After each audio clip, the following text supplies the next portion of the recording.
নমস্কার বন্ধুরা, সোমাস লিটল ওয়ার্ল্ডে সবাইকে স্বাগত জানাই। আশা করি সবাই ভালো আছেন। আজকে একটি নতুন রেসিপি নিয়ে উপস্থিত হয়েছি।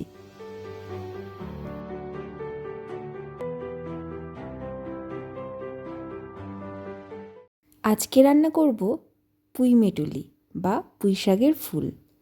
চিংড়ি মাছ সহযোগে এই শাকটা আজকে আমি রান্না করব।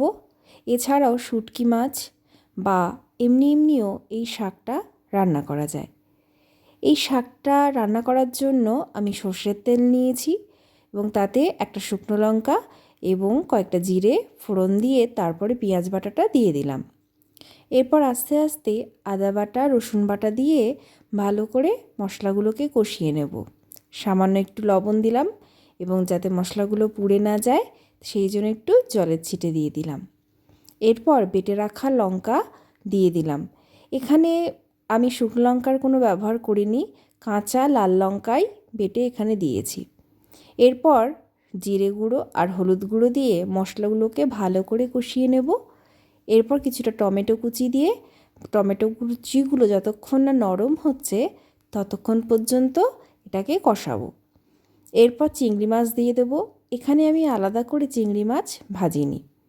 কিছুটা কষিয়ে নিয়ে এরপর কেটে রাখা আলুগুলো দিয়ে দেব এবং আলুগুলো দিয়ে ভালো করে নাড়াচাড়া করে একে ঢাকা দিয়ে দেব যাতে একটু সেদ্ধ হয়ে যায়।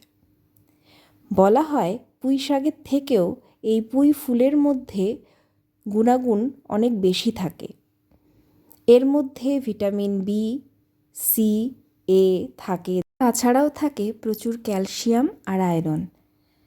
আর এই ফুলটি রান্না করলে খেতেও দুর্দান্ত হয়। তা এরপর আলুটা একটু সেদ্ধ হয়ে আসতে আমি ফুলগুলো দিয়ে দিলাম এবং হালকা হাতে নাড়াচাড়া করে কিছুটা গরম জল দিয়ে দিলাম। এই রান্নাটা বেশি গ্রেভি হবে না, একটু মাখো মাখোই হবে। তা এবার সমস্ত উপকরণগুলো ভালো করে মিশিয়ে নিয়ে আমি কিছু সময়ের জন্য ঢাকা দিয়ে দেব।